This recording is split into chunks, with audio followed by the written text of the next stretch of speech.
गुरु दो शब्दों के मेल से बना है, गुह प्लस रूह। गुह का अर्थ होता है अंधकार और रूह का अर्थ होता है प्रकाश।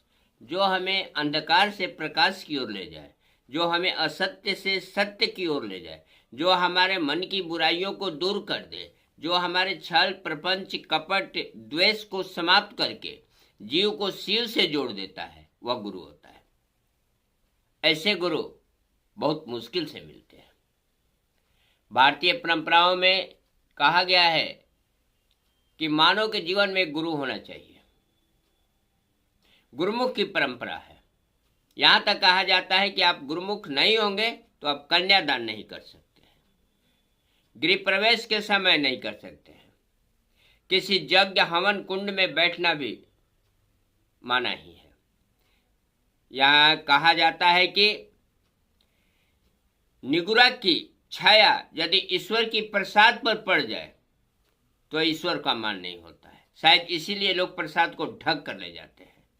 यानी हमारे जीवन में गुरु बनाना एक बहुत बड़ी, बहुत ही अनिवार्य परंपरा है।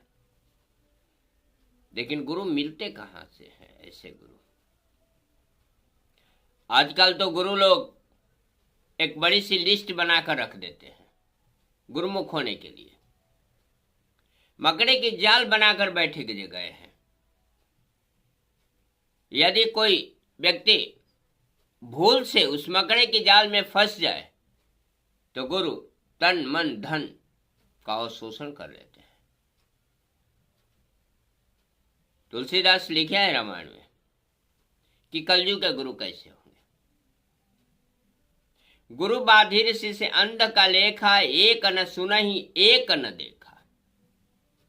हरहि शिष्य धन शोक न हरहि, तो गुरु घोर नरक मह परहि। इस कलिकाल में गुरु बाधिर होगा, यानी बहिरा होगा। शिष्य क्या होंगे? अंधे होंगे, ब्लाइंड होंगे। उनको सुनाई, एक को सुनाई नहीं देगा तो एक को दिखाई नहीं देगा। और गुरु का ध्यान शिष्य की कल्याण पर कम रहेगा, उसकी दौलत पर ज्यादा उसका ध्यान रहेगा। चाहे वह विद्यालय का गुरु हो या हमारे जीवन में का परम गुरु क्यों ही न बन जाए। ऐसे में आप बताओ हम क्या करें? एक तरफ तो तुम कहते हो कि गुरुमुख हो जाइए, और दूसरे तरफ गुरुओं के इतने बड़े लिस्ट बन गए हैं कि हमारे पास उतनी आमदनी नहीं है कि हम गुरुमुख हो। तो एक विकल्प है जिसे शाह वरेंद्रानंद जी ने दिया, शिव को गुरु बना लो। वह निर्माण करता है, वह तुम्हारा भाग्य विधाता है, वह काल के गाल से तुम्हें बचा लेता है, महामृत्युंजय है। वह घर घर का बाबा है, जैसे चंदा मामा घर घर का मामा, शिव घर घर का बाबा। अगर शिव गुरु है तो उसको बनाने में क्या हर्ज है, ये बताओ। वह शिव उनके 108 शिष्यों की सूची मिलती है शास्त्रों में। आज शादी विवाह होता है तो पहले उसी गुरु को याद किया जाता है। फिर आप उसको क्यों नहीं गुरु बनाते हो? उसको आइए गुरु बनाइए। उससे अच्छा इस संसार में कोई गुरु नहीं है। वह जगत गुरु है, आदि गुरु है, गुरुओं के पति गुरुराधिपति है। वह सबका गुरु है। गुरु की परंपरा वहीं से शुरू हुई है। तो आप शिव को क्यों नहीं गुरु बनाते हो? शिव को गुरु बनाने के लिए कोई खर्च तो लगेगा नहीं आपसे, कोई मांगता नहीं है कुछ। सिर्फ आपको अपने मन से शिव को अपना गुरु बनाना है। सिर्फ मन से बनाइए। कहिए, मेरे साथ बोलिए ना, हे शिव आप मेरे गुरु हैं। हे शिव आप मेरे गुरु हैं, मैं आपका शिष्य हूं, मुझ पर दया कीजिए। अगर आप महिला है तो कहिए, हे शिव आप मेरे गुरु हैं, मैं आपका शिष्य हूं, मुझ पर दया कीजिए। ये कहने में क्या हर्ज है? इसे जाति चल जाएगा, इससे आपका धर्म चल जाएगा, क्या हो जाएगा? इससे कुछ नहीं बिगड़ने वाला है। वह बाबा है, वह भगवान है, वह ईश्वर है, उसको गुरु बना लेंगे तो क्या दिक्कत हो गया? और दूसरे में उस गुरु से दया मांगिए। अब गुरु से दया मांगना क्या दिक्कत है? आप मंदिर में जाते हो, कहीं दूर देश में जाते हो तो वहां जाकर पूजा करते हो, कि रास्ते में जाते हो कह देते हो हे माँ ये काम मेरा हो जाएगा तो आएंगे तो चुनरी चढ़ाएंगे। पहले दया होती है तब ना काम करते हो, पूजन करते हो, पुत्र मांगते हो और पुत्र हो जाता है तब ना भगवान को प्रसाद चढ़ाते हो।